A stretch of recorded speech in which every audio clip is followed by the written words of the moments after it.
Democrats back Harris as Biden leaves presidential race. July 24, 2024.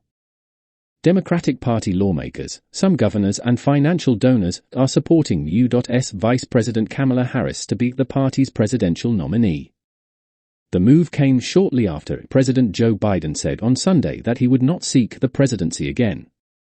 Biden made the surprise announcement on the social media website X. He also endorsed or through his support to Harris.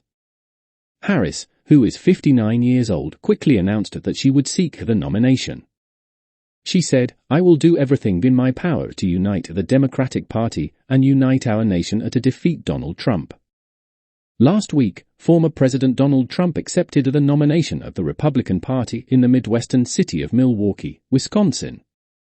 He chose Ohio Senator J.D. Vance as his vice presidential nominee. Biden's decision. Biden's decision to leave the 2024 race followed rising calls from Democrats urging him to pass the torch to a new generation.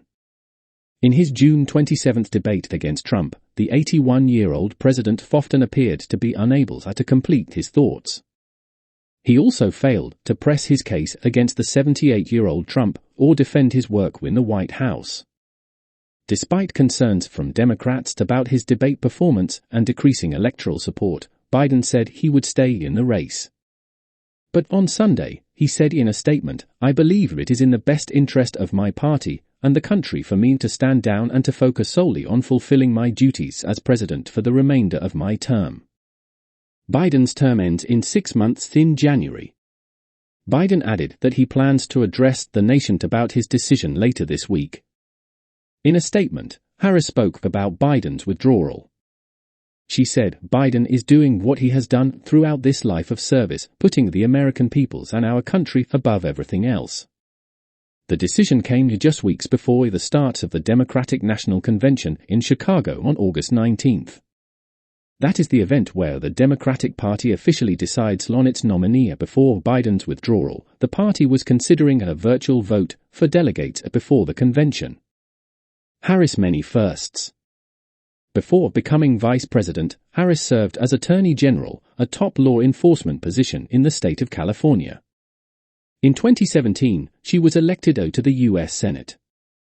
Biden chose her in 2020 as a running mate after her own presidential campaign failed to gain enough support.